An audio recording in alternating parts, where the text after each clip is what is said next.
اسلامی تاریخ 28 جمادی الثانی۔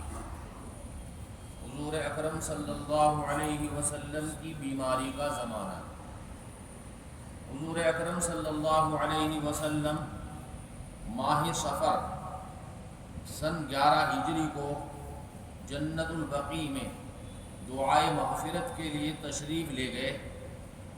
واپسی پر سر میں درد ہوا اور بخار کی حرارت شروع ہو گئی۔ آپ صلی اللہ علیہ وسلم نے بیماری کے عالم میں ازواج مطہرات سے اجازت لے کر حضرت عائشہ رضی اللہ تعالیٰ عنہا کے یہاں قیام فرمایا اور بیماری کی حالت میں 11 دن تک امامت کرتے رہے، مگر جوں جوں وقت گزرتا گیا مرض بڑھتا گیا، حتیٰ کہ ایک دن طبیعت بہت زیادہ ناساز ہو گئی اور نماز عشاء کا وقت تھا۔ حضرت ابو بکر صدیق رضی اللہ تعالیٰ عنہ کو نماز پڑھانے کا حکم دیا۔ انہوں نے تقریباً 17 نمازیں آپ صلی اللہ علیہ وسلم کی موجودگی میں پڑھائی۔ ایک دن طبیعت کچھ سی ملی تو حضرت علی رضی اللہ تعالیٰ عنہ اور حضرت عباس رضی اللہ تعالیٰ عنہ کے سہارے نماز ظہر کے لیے تشریف لائے۔ دونوں حضرات کے کندھوں پر ہاتھ رکھ کر سہارا دے کر نماز میں تشریف لائے۔ یہ ہمارے لیے ایک مثال ہے۔ ہم نماز کو ذرا سے بہانوں پر چھوڑ دیتے ہیں، لیکن اللہ کے نبی نے نماز نہیں چھوڑی۔ حضرت ابو بکر صدیق رضی اللہ تعالیٰ عنہ نماز پڑھا رہے تھے۔ آہٹ سن کر وہ پیچھے ہٹنے لگے۔ اللہ کے نبی مسجد میں تشریف لائے ہیں تو حضرت عباس رضی اللہ تعالیٰ عنہ اور حضرت علی رضی اللہ تعالیٰ عنہ جو آپ کو لے کر آئے تھے، وہاں مصلی پر حضرت ابو بکر رضی اللہ عنہ نماز پڑھا رہے تھے۔ اللہ کے نبی کی آہٹ سنی ہے تو پیچھے ہٹنے کا ارادہ کیا۔ آپ صلی اللہ علیہ وسلم نے ہاتھ کے اشارے سے منع فرما دیا، یعنی آپ ہی نماز پڑھاتے رہیے، اشارہ یہ تھا، اور خود ان کے بائیں طرف بیٹھ گئے۔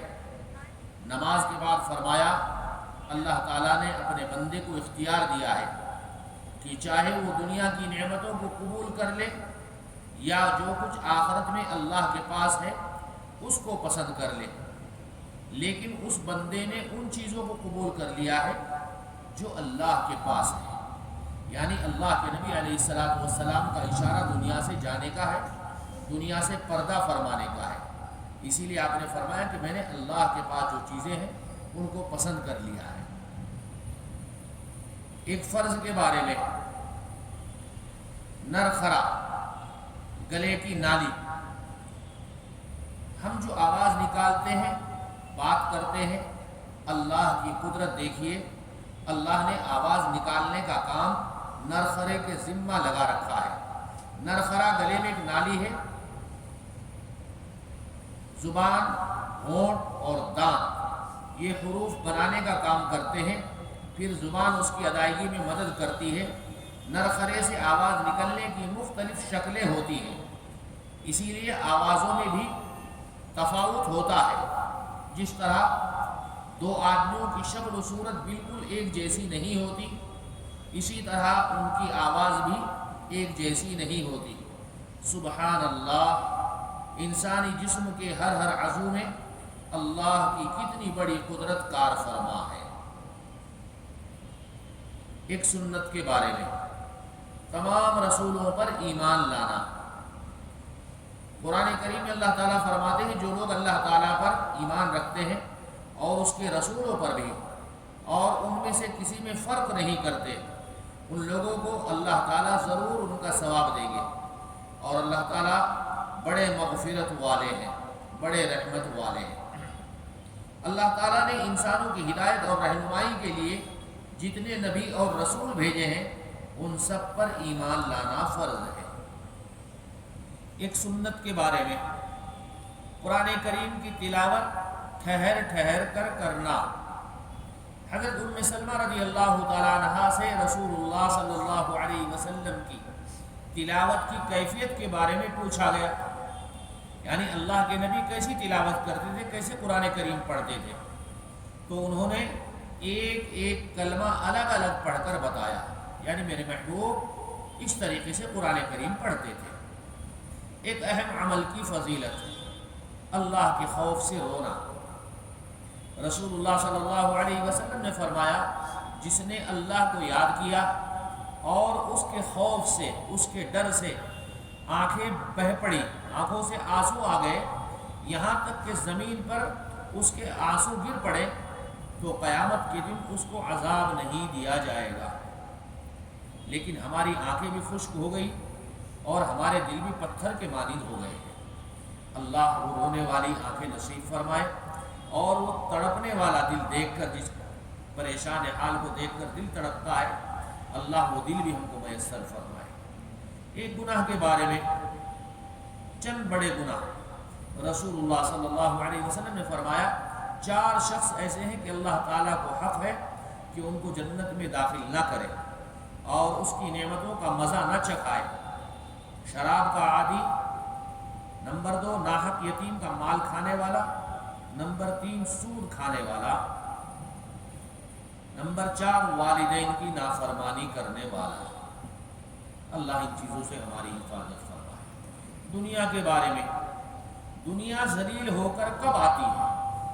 رسول اللہ صلی اللہ علیہ وسلم نے فرمایا، جس شخص کا مقصد آخرت ہوگا تو اللہ تعالیٰ اس کے دل میں استغنا پیدا فرما دے گا اور اس کے کاموں کو جمع کر دے گا، اور دنیا اس کے پاس ذلیل ہو کر آئے گی۔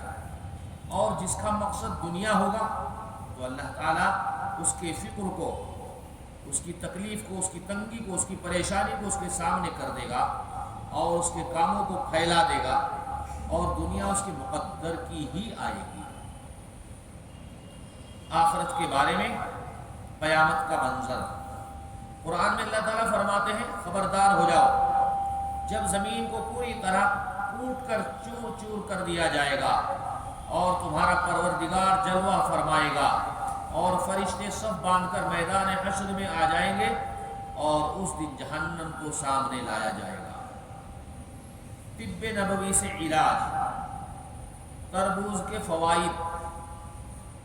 رسول اللہ صلی اللہ علیہ وسلم تربوز کو تر کھجور کے ساتھ، جو ہم افطار کے وقت میں کھاتے ہیں وہ تر کھجور ہے، ایک سوکھی کھجور آتی ہے جس کو چھوارا کہتے ہیں، لیکن یہاں پر لکھا ہے تربوز اور تر کھجور کے ساتھ کھاتے، اور فرماتے کہ ہم اس کھجور کی گرمی کو تربوز کی ٹھنڈک کے ذریعے اور تربوز کی ٹھنڈک کو کھجور کی گرمی کے ذریعے ختم کرتے ہیں۔